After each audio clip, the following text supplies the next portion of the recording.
Hello everyone, my name is Daniel and I am just a casual sim racer. Today I'll be reviewing Nascar 21 Ignition. I reviewed this game while using my Fanatec CSL DD along with the Fanatec CSL Elite pedals with load cell. As normal for my reviews, all settings for the wheel and the game's force feedback was left on default.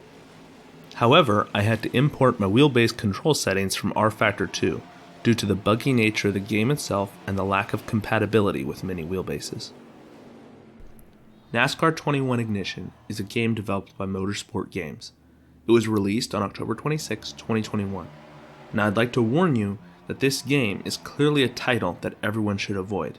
And further, its development is an example of toxic gaming industry practices that just shouldn't be supported.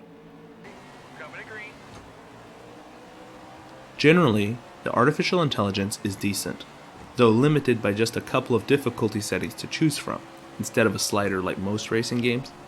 Additionally, the AI has a few major flaws. First, the AI won't stop if you are sideways on the road, and they'll just run into you, creating these crazy pileups you've probably seen already on YouTube.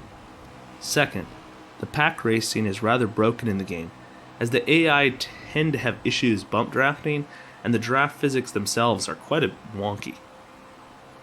Third, on certain tracks, the AI will just follow each other around without attempting passes. It's really strange. You can go like 20 laps and the cars are still just going around, following each other two wide, single wide. And the final major flaw were the bugs at the launch of the game. These still occasionally appear. These could be where the AI goes completely bonkers on a restart, things like that. Apart from these flaws, however, the AI gives a decent racing experience at most tracks, and I give Nascar 21 Ignition a score of 4 in this category. Nascar 21 Ignition does not have private lobbies. It completely lacks any online rating system, and because it averages a Steam user base, which has fallen to only 20 players at a time, you pretty much can never race online anymore. Additionally, Nascar 21 Ignition lacks any split screen or local multiplayer. Thus, Nascar 21 Ignition receives a score of 2 for its multiplayer experience, because there isn't one anymore, though the game did have the most basic online play features at launch. This category is the game's strength. When Motorsport Games kicked Monster Games to the curb and decided to take over the development of the NASCAR games themselves, they promised top-tier graphics. I don't know if I'd classify the game as having top-tier graphics, but they're definitely solid. Day to night transitions are well done, and sunsets can look beautiful. The crash physics are a bit lacking, but the cars do look very good overall.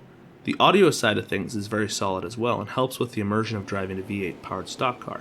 As nice as Nascar 21 looks, it does appear to have a lot of artifacts on screen and some tearing issues, and the cars kind of shake in the replay. Because overall this category is pretty well done, and it's a clear improvement over past NASCAR games, and it stands, I would say, at a solid place when compared to other sim racing titles, I'll give Nascar 21 Ignition a score of 7 for its audio visuals. Well, the paint booth is definitely an upgrade, and actually really cool when compared to many sim racing titles, as you can rotate many different shapes to create really awesome paint schemes. The game also includes all the official NASCAR Cup Series tracks, which is a nice collection, but only the one NASCAR Cup Series car, which, though it has branding for the different makes that compete in NASCAR, Chevy, Ford, Toyota, ultimately it is the exact same car in terms of how it handles and performs in the game. The career mode is also very simple when compared to past NASCAR games and the other racing games, and as mentioned before, the multiplayer experience is the bare minimum in terms of its content and features. Nascar 21 Ignition receives a score of 4 for its included game content. Nascar 21 Ignition is filled with bugs and issues, and even more terribly, is just incomplete. It lacks stage racing and the other essential parts of NASCAR. A few patches have been released, but only address some of the bugs. The game is just barely wheel compatible, so you'll need your mouse and keyboard close to hand. And the game even lacks key binding options. So if you do go racing on a wheel, it needs to be one of the few supported wheelbases, and then you'll be stuck using only the default key bindings. There is an exception if you pull files from rFactor 2, but this just goes to further show the pure laziness of the Motorsport Games developers, as the files can just be copied over from rFactor 2. Overall, my recommendation is a 2, because though the game is somewhat playable, it is entirely miserable. In terms of physics, the game falls into the sim-like category, but don't let that deceive you that the game has a good driving experience. Though the physics are supposedly from R-Factor 2, it feels more like certain aspects were pulled from R-Factor 2 and not necessarily the good parts. There is a twitchiness to the cars that is also somehow combined with a lack of responsiveness. I know, how do you even pull off such a combination? Ultimately, the physics just aren't there. Additionally, the game lacks custom setups entirely, so you can't fix any of these inherent driving issues, as the game relies on only 5 overall settings for the car. In regard to the force feedback, on my CSL-DD it feels rather numb. The best I can describe it is like a roller transmitting forces from under a thick blanket. Almost as if forces are a microsecond delayed with some heavy smoothing being applied to the raw force feedback data. I found it unpleasant, to say the least. Overall, I give the driving experience a 3. NASCAR 21 Ignition received a score of 4 for its AI, 2 for its multiplayer experience, 7 for its audio visuals, 4 for its content, 2 for my recommendation, and 3 for the game's driving experience.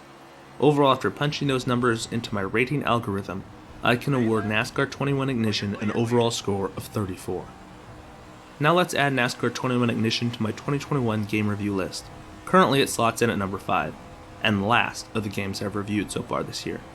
I have linked a playlist which includes all of my 2021 game reviews in the description of this video, so if you'd like to check out my evaluations of the other games I've checked out so far this year, you can do that.